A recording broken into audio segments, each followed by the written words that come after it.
Hello and welcome to Useful Idiots. I'm Katie Halper. And I'm Aaron Matek. How's it going, everybody? How's it going, Katie?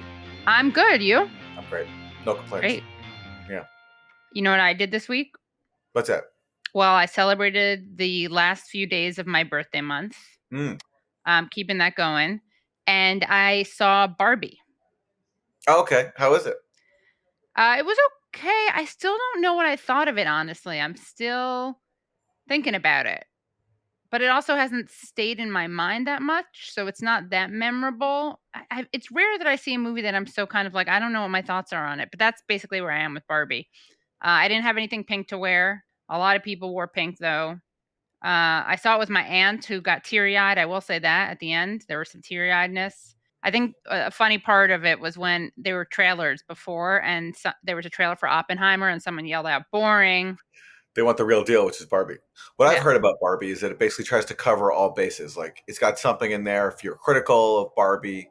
It's got a lot in there if you love Barbie and see nothing wrong with the whole Barbie thing. So it's basically trying to cover every single possible track and every single kind of political angle and something for everybody. You Right. know? In a negative way or in a positive way? Well, that's the question. I don't know. That's Is the that big positive or negative? question, I don't right, know. right. Maybe it dilutes the whatever message should be or could be there. Yeah. Well, which sounds kind of similar to how people are reacting to Oppenheimer. Many people who say it's a powerful movie, but yet it ignores some really key aspects of the development of the atomic bomb, Right. which, funnily enough, we're going to talk about in today's show. There you go. There you have guest, it. Greg Mitchell. So that is coming up. Yeah, that's coming up. One thing I'll say about Barbie is that America Ferrara, who's in it, her voice really reminded me of AOC. Sure. Well, we know who might be playing AOC then in the biopic. Seriously, I just gave you all an idea. Yeah, You're welcome, that's people. good. Yeah. I will also not watch that movie. I can guarantee that right now. Yeah, I will I'm not be sure. watching the AOC biopic. But because you like her too much. You just don't want her to be ruined. There was an article in New York Magazine this week that basically said AOC is just a traditional Democrat now. Right. But pretty accurate. By Freddie DeBoer, yeah. It's pretty accurate. Sad but true. And of course, don't forget to become members of either Substack or Locals, usefulidiots.substack.com, usefulidiots.locals.com, where you get to watch our extended interviews and also get to receive our weekly segment, Thursday Throwdown, your midweek dose of media madness. Well, should we start with our 4 basic food groups? Let's do it. So for Democrats Suck, we're going to do a double feature today. We're going to talk about Democrats who are great on one issue, but then awful on something else. And we're going to start with Congressmember Rashida Tlaib, who is so brave on many issues, especially Palestine, defending Palestine rights, standing up to the anti-Palestine lobby.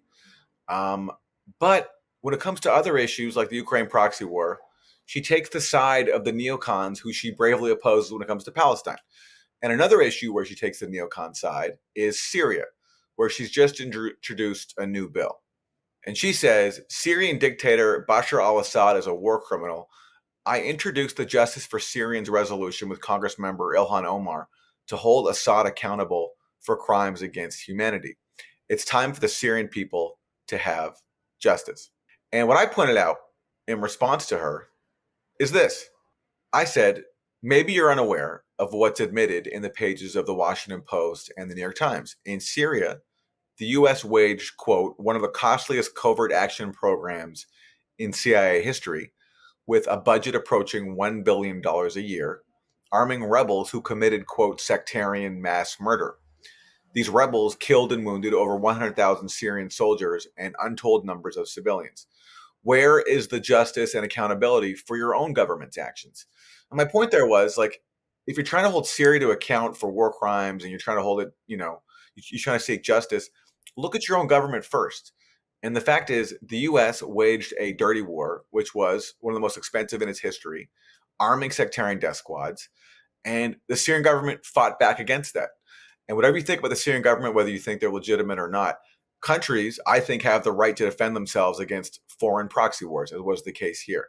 And so rather than trying to hold a foreign government accountable for whatever crimes they committed, why not look at your own government's crimes first, given that, again, no Syrians voted for the U.S. government to come and pour tens of billions of dollars into the country for a dirty war. And just as on January 6th, when we saw a 3-hour riot, Democrats cheered a crackdown then. I don't think it's fair to hold Syria accountable for atrocities that occur when they're defending their country from a foreign dirty war. I just don't think that's fair. I think it's really hypocritical. So, and meanwhile, it's also just so disingenuous when, Congressmember Tlaib knows that these narratives about Syria are used to justify sanctions now and are used to justify occupying one third of Syria as the U.S. is doing. So even though she's sometimes voiced criticism of sanctions, she's still now propping up the narratives that sustain them. And I just think that's it's so derelict and it's so hypocritical when your own government is still occupying one third of the country. That to me should be the responsibility of anybody, what their own government is doing. We can't control what Syria's government is doing. We can control what our government is doing. And in Syria, we've done a lot that requires accountability. And these Congress members from the squad, unfortunately, are not doing that. They're instead propping up the neocon narrative. And I just thought that was unfortunate. Yeah. Well, I think that, you mentioned that it's kind of wrong to hold foreign leaders accountable. I don't know if it's wrong to hold them accountable. I think it's wrong to not address your government's actions first. Yeah, that's what I'm saying. Totally agree. Yeah. There's a space for holding anybody accountable, but first, you have to not be a hypocrite and take responsibility for your own actions. Especially when you're literally part of that government. You're an Yes, elected exactly. representative Yeah, in that yeah, government. Yeah. yeah. And in Syria, it's not a case where the U.S. is like supporting what was called moderate rebels. That was the fiction. The reality was that Jake Sullivan admitted that Al Qaeda was on our side. So the U.S. knew it was fueling an insurgency dominated by Al Qaeda, still sided with them. And that to me requires accountability before you can start talking about accountability on a part of Assad's government or Yeah. anybody else. Anyway, So you have not a to get double too. feature, you said, right? So We that do was have a your double feature. Barbie. What's your Oppenheimer? Okay, yes. So the double feature is just as the squad are very bold and brave on Palestine, but awful on so many other issues like Syria and the Ukraine proxy war. Someone like Robert F. Kennedy Jr., who's now running as a Democrat in the presidential race, who I think is so great and so brave on the Ukraine proxy war, is horrible on Israel. It's like the And reverse. it's like a reverse double. Yes, exactly. It's a reverse double feature. So here is Robert F. Kennedy Jr. announcing some public event with Rabbi Shmuley Boteach, who's a avowed anti-Palestinian bigot. So here it is, Robert F. Kennedy Jr. announcing a public event called Fighting Anti-Semitism, Championing Israel. And this is him appearing in New York City with Rabbi Shmuley Boteach, a anti-Palestinian bigot supported by the Adelson oligarchy. A really repulsive human being, I have to say. And Bobby Kennedy Jr., despite his courage on issues like the Ukraine proxy war, which I think genuinely needs to be commended, is appearing with people like Shmuley Boteach and validating them. And even, I have to say, taking stances that are to the right of Joe Biden when it comes to Israel. And even taking the far right Republican line, which is that Ilhan Omar should not be allowed on on congressional committees because she's criticized Israel. So here he is. He's defending himself against charges of anti-Semitism because of what he said about COVID and Jews. And he does that by basically proclaiming what a fanatic Israel supporter he is. And he calls out Debbie Wasserman Schultz, who criticized him. He's saying this, quote, Debbie Wasserman Schultz has not only refused to condemn the overt anti-Semitic rhetoric of Rashida Tlaib and Ilhan Omar. Again, all they've done is just defend Palestinian rights. There's nothing anti-Semitic at all of what they said. And Kennedy goes on, but she supported Omar's appointment to the Foreign Relations Committee despite Omar's advocacy of a boycott of Israel. Like only the most fanatic anti-Palestinians have that line about Ilhan Omar should not have been on the House Yeah. Foreign Affairs So Committee ridiculous. because she criticized Israel. So really, it's a bizarro world, mirror image. Squad Democrats suck Right. on the Ukraine and Syria proxy wars. Bobby Kennedy sucks on Palestine. And if only they could compare notes on the issues that they're good on, Right. merge them together, they'd have an actual progressive platform there. We But could Frankenstein them up. if Progressive only, Frankenstein, if only. if Also, only. it's kind of weird. Why'd he tag Rashida Tlaib but not Ilhan Omar? Maybe he's afraid of Ilhan Omar. In that tweet, RFK didn't tag her. Who knows? Who Who knows? knows? Yeah. Well, For Republican suck, we have a clip that I think kind of speaks for itself from Jesse Waters of Fox News. Let's hear what he had to say about Gavin Newsom and the unhoused. Gavin's now at maybe midfield, but he has to understand homelessness isn't about lack of affordable housing. It's about drug addicts that want to wander around and live in tents on the sidewalk. And so you can't coddle antisocial behavior. You can't subsidize antisocial behavior.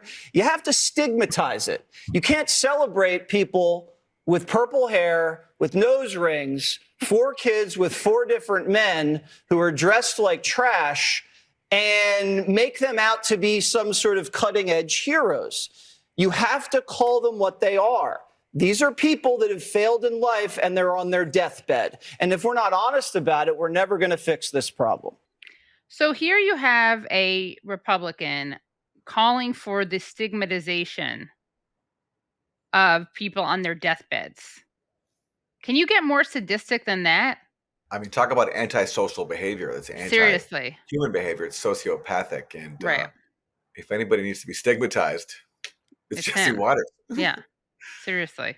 And I love the idea that he's talking as if the unhoused, the homeless population is celebrated or treated like some kind of celebrity class. Yeah. And the fact he can say someone's failed at life, I know. he doesn't know someone's Right. background, what they've Yeah. been through, how many people suffer traumatic incidents when they're young and how that impacts them for the rest of their life. And for him to just issue that blanket judgment, you know, I'm not going to psychoanalyze Jesse Waters, but whenever someone has such a harsh and cold view of other people, they need to look inward. Yeah, and he, of course, it's interesting. His father was a child psychologist. No, his mother was a child psychologist, and his father was a teacher. You'd think that he'd have more empathy for people, but You would, you apparently totally not. would, you totally would. It's that's just, yeah. What can you He say? he is very humble, though. He wrote a book called "How I Saved the World." Anyway, I've had one interaction with him before privately, and I'll just say it wasn't very pleasant. wasn't. Wasn't very pleasant. Yeah, yeah. So speaking of so I can speak from firsthand experience. I don't think he's the embodiment of, you know, sociable behavior. No, and Yeah. also, I just do have to bring this up because he seems like a very reactionary, conservative family values type of guy. He married someone who then filed divorce from him after he admitted to an affair with a producer of his show. Okay, and that, not to issue any judgments of him, because whatever, that happens. People have affairs, but Sure. that's in his background after he's now faulting women for having multiple partners. Yeah, exactly. Right. So yeah. Yeah.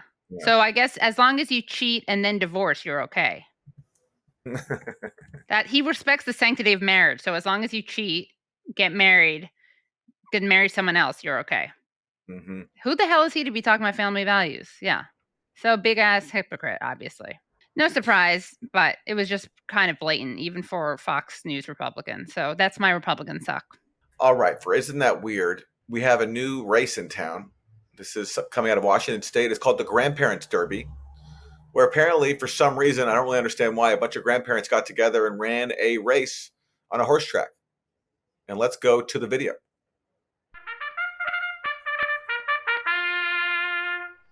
Now, we've slowed this down for our video audience. This is not full speed, I believe. Yeah, that would be very sad. Yeah, so we're watching this in slow-mo, but there it is. They had a race of grandparents. To be in the race, you have to be a grandparent, I guess. That's the only criteria. And there it is. There's the footage. Yeah, and they look like horses because they're coming out of the gates that horses come out of, right? Yeah, yeah. One I guess falls it sounds like, down. It's risky. yeah, it is risky. I mean, I think there are other. I mean, sorry to Another one laugh. falls down. We have 2 people falling. Yeah, this actually is an extreme sport if you think about It it. is, yeah. Yeah. But there's our winner, and yeah, All right. it's cool seeing people get together and having fun and having a good time. And I'm sure their families were there. It's probably a fun day for everybody. But I guess just be careful when you're Yeah, running. grandparents, be in the careful when grandparent you're derby. running. Yeah. All right. Yeah, it's pretty weird, but it's also a good lifestyle choice to be healthy and engaged. All right, so for my Isn't That Terrible, let's go to the lovely New York Post, which has an article saying, woman has sack of marbles growing on scalp since childhood removed. So this is kind of a bittersweet story because the sweet part is that she had them removed. This bitter part, or why this is terrible, is it's just terrible for anyone to have a bunch of marble-like structures in their head. So reading the article, this was the one case where someone wanted to lose their marbles. Doctors were shocked over the case of a woman in India who had a bulging growth on her head that was filled with white globules like a sack of marbles. The uncommon affliction was detailed recently in the journal Radiology by doctors at the Sri Sathya Sai Institute of Higher Medical Sciences. The unnamed 52-year-old Bangalore native told doctors that the protuberance had been growing on her scalp since childhood, but that had never sought medical help until now. Apparently, the operation was painless. And guess how big the mass had ballooned up to? How big? All right, ready? 4 inches long. No, 6 inches long, 4 inches wide, and nearly 5 inches tall. And you can see that. You can see it in the article, that X-ray. You know, it looks like a bun. It really does look like a bun. That is quite something.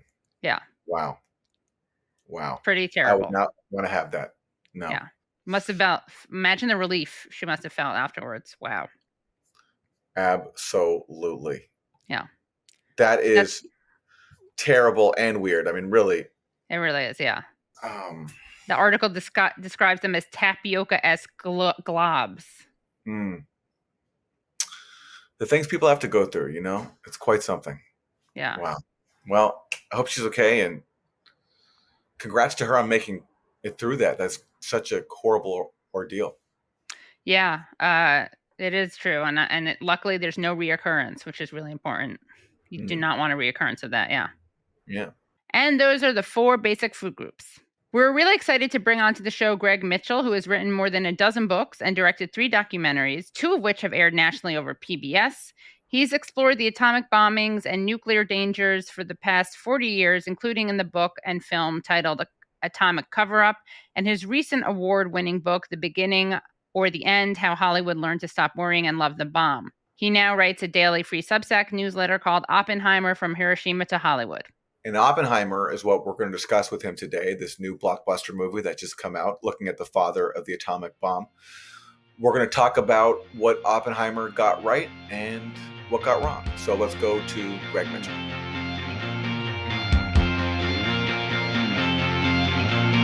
So, Greg, thank you so much for joining.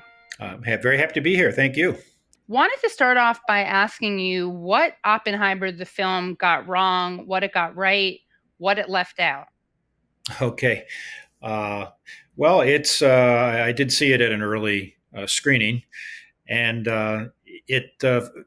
as far as what's in there, it's actually remarkably accurate in what's in there. Now, it's based on a fine book, Pulitzer-winning book by 2 of my friends, Kai Bird and the late Marty Sherwin, and Nolan really took it as gospel. So there's a lot of scenes, a lot of dialogue, almost directly from the book. And it's a powerful film. It's very well directed, well written, great acting, great technical details, and so forth. So I think everyone should see it because it is an adult film. It's a kind of refreshing, serious subject. And it does end with, a compelling, profound, if you will, attention to the current nuclear dangers and nuclear threats today. So as far as that goes, there's a lot to recommend it. On the other hand, I did find a number of troubling omissions from my point of view, someone who's researched this for 40 years. And I've had a particular focus on the actual use of the bomb, the decision to use the bomb, the use of the bomb, what happened when we used the bomb, what happened in the aftermath in Japan, and particularly how Americans since then have dealt with this and pictured it and responded to it or not responded to it. And that's led me to look at every Hollywood movie and every TV series that has been made in relation to this making and using of the bomb. And a lot of people have complained, I think somewhat unfairly, about what the film doesn't show, Mm-hmm. given that it's only one movie and it is a biopic. It's not Right. about, from the Japanese perspective. Was there anything, though, that you felt was misrepresented or left out in a kind of inaccurate or misleading way? Well, I suppose anything that's omitted that's important makes it misleading. It is a 3-hour film. I mean, actually, in my Substack, I had a little item the other day. I started taking issue with the claim that, well, what do you want? It's just a biopic named Oppenheimer. It's not a history of nuclear warfare. But what is Oppenheimer known for? Why did Christopher Nolan call him the most important person in the history of the world?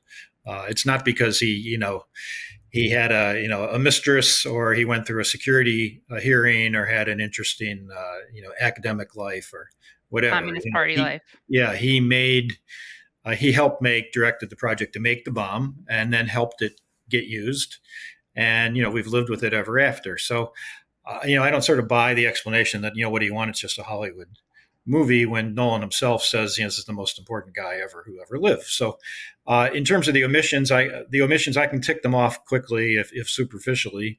One is it doesn't really show what happened at the other end of the bomb. We don't see Japanese victims. On my Substack today, I actually posted how in the 1979 PBS series called Oppenheimer, with Sam Waterston as the man, there's a virtually identical scene to what Nolan has in his film, which is Oppenheimer in a screening room watching apparently footage from Hiroshima, from on the ground briefly. The same camera angle is exactly the same, and in both cases, Oppenheimer, seems to look a little troubled. But in the Nolan movie, we never see the screen. We never see any images. Where the Sam Waterston version, you kind of turn it around and you do see 40 seconds of, victims, or what happened on the ground in Hiroshima. So that's one example. A second thing I would mention is it barely mentions Nagasaki. It doesn't mention Nagasaki, a rather important world event, 70,000 civilians killed there at least. It's almost as if it wasn't even in the original script, and they realized the last hour they hadn't mentioned it, so they kind of shoehorn it in parenthetically about 3 times. Another thing is that we don't, and this is kind of a crucial thing for me, is that if anything, it sustains the official narrative, or what I call the Hiroshima narrative, that's held sway for the last 78 years, which is that as much as it's regrettable in the sense it killed a lot of people, basically we had to do it. It was inevitable. We dropped the bomb. Only dropping the bomb and using 2 bombs did we manage to save the lives of countless Americans who would have died in an invasion of Japan. And this was the only thing that we could do, and it was the only thing that caused the end of the war. And the movie does not really challenge that. There's a key scene. The interim committee, which was the chief advisory committee to Truman on these issues, had a meeting, and the movie, as with many other things, treats it quite accurately, where they briefly discussed how to use the bomb, and if to use it against people in 2 cities. Oppenheimer himself shoots down the option of having a demonstration of the bomb in some way, or bombing some area that's not in the middle of a city. He shoots that down. And then we get a kind of a longer speech by another person on the committee who details this Hiroshima narrative.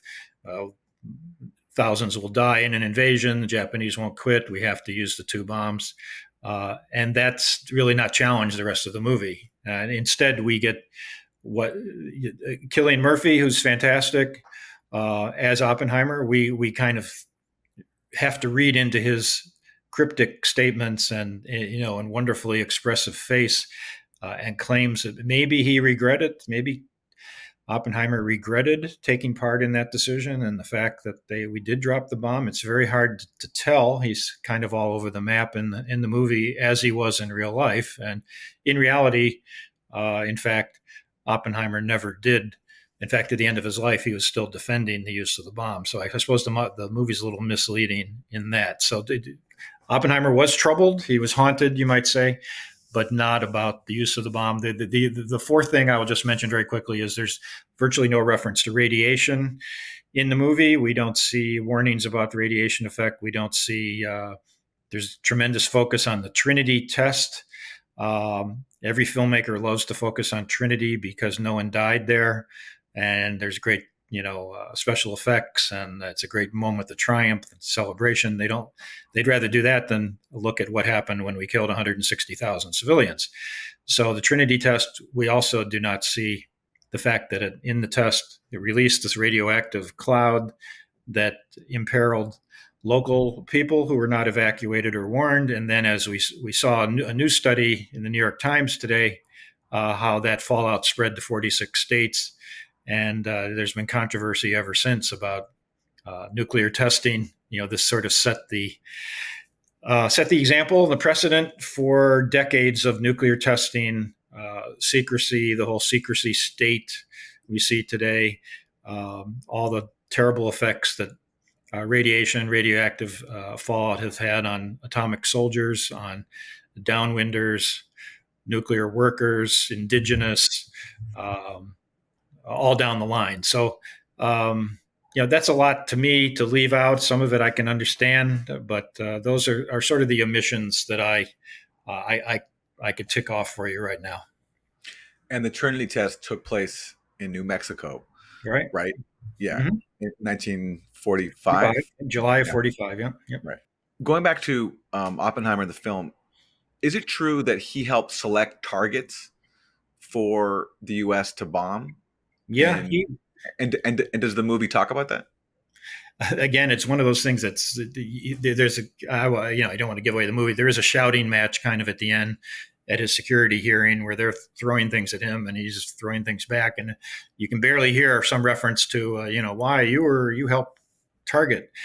But if, like a lot of things in the movie, it goes by in about 3 seconds. But yes, Oppenheimer often gets a pass in books and movies as someone who, he helped make the bomb, but then the politicians and the generals, made use of it, and you can't blame him. But in fact, from the earliest moments, he took part in the targeting, sat with the targeting committee, advised them on cities that should be selected. The center of cities versus maybe actually a military base outside the city, for example.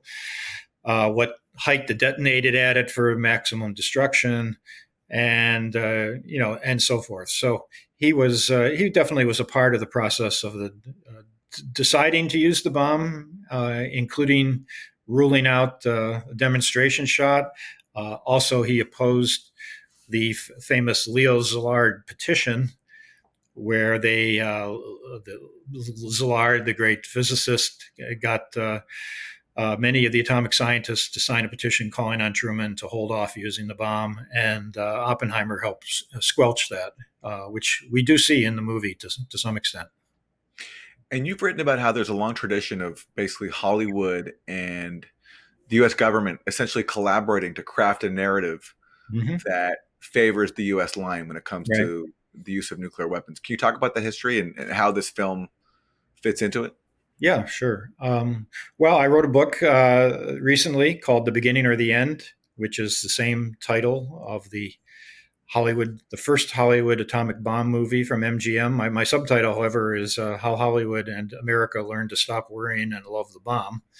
The MGM movie was the first atomic movie.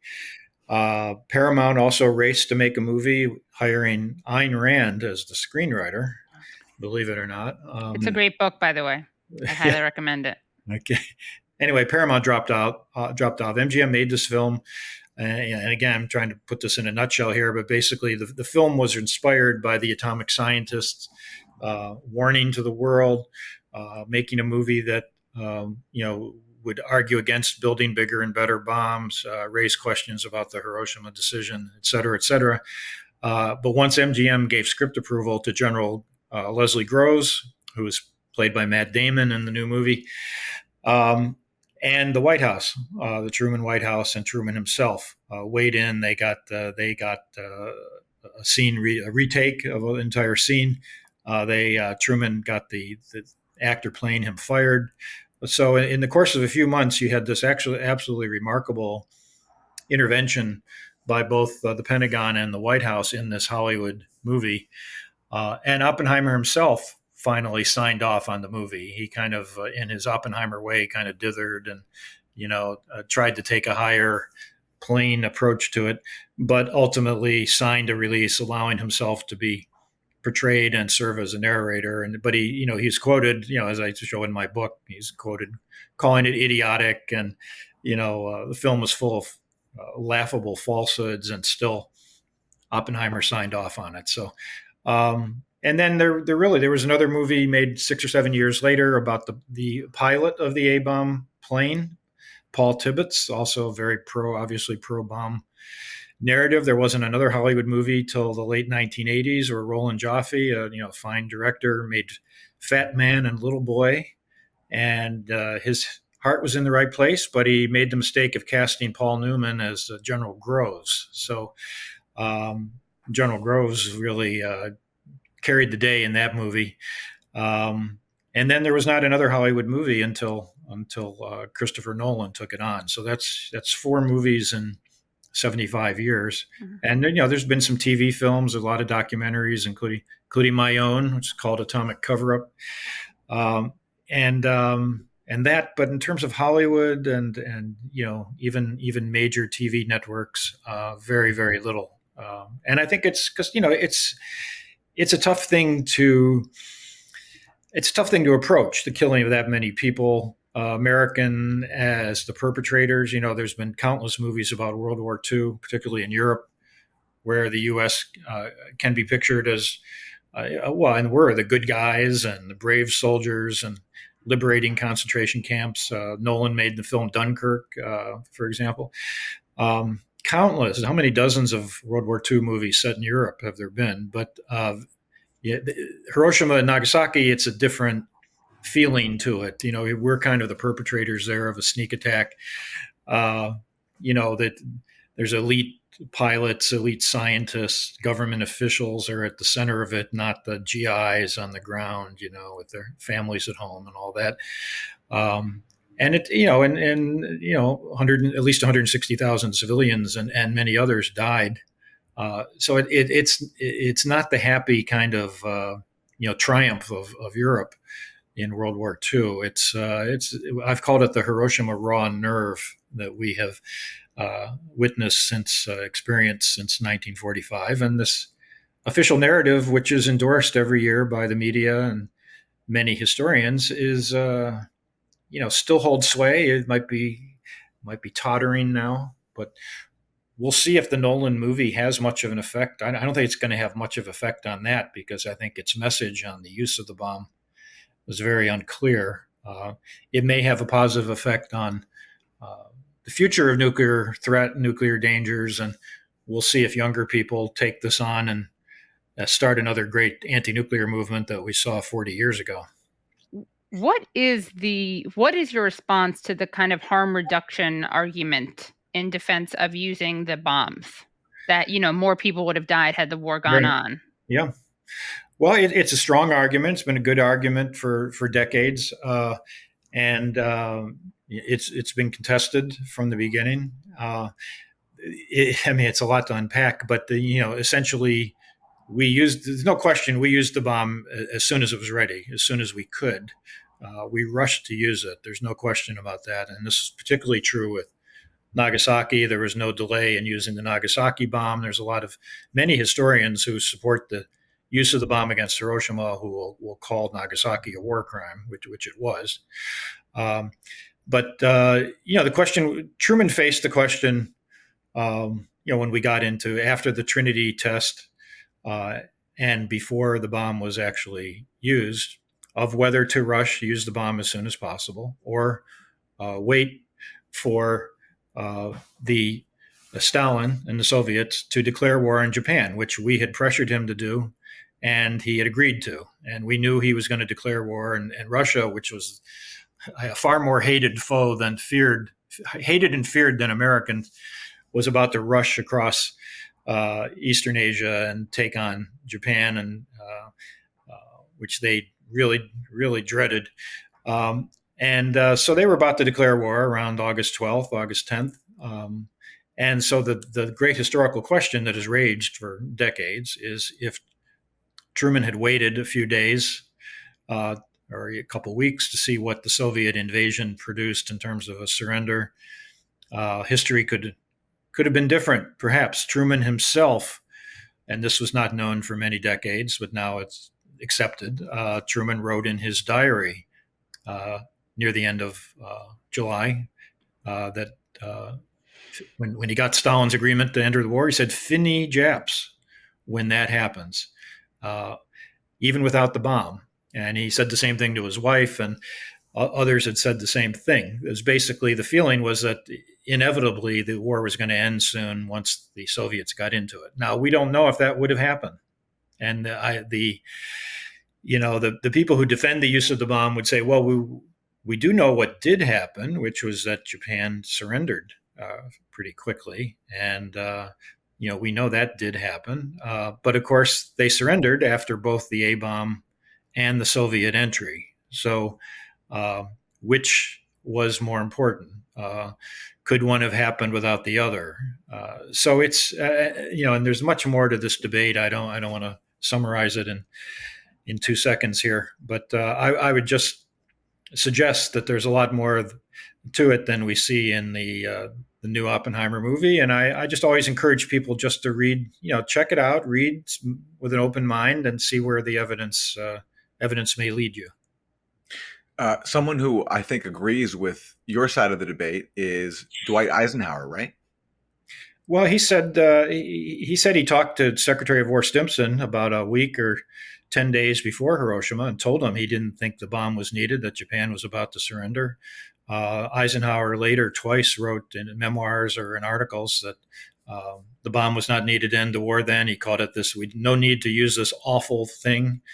The chairman of Truman's Joint Chiefs at the time, Admiral Leahy, later again said that he thought it was totally unnecessary and likened it to poison gas, using this weapon, this type of weapon particularly. And there were other top military people who came to feel that using the bomb was not necessary. Now, of course, many others thought it was. So, it's too easy just to say, a few people did immediately recognize that this was a wrong decision, but it took a lot of time for some people. And like I said, the Hiroshima narrative of it was the only thing that caused the end of the war and could cause the end of the war still holds sway. And I'll just mention one more thing in that regard quickly, is that, people might say, well, you can't bring back the dead. You can't change the decision. It's all history. It's interesting, a tremendously interesting bit of history, but why continue to focus on it today? And my answer would be that the bombing didn't just, kill a lot of people and all that. It also set a precedent for future use. It showed, for one thing, that this bomb could be usable. So it helped spark the building of more and better and bigger bombs, because, well, maybe this is a usable weapon, even no matter what we say about never using it again. Why do we have so many of them?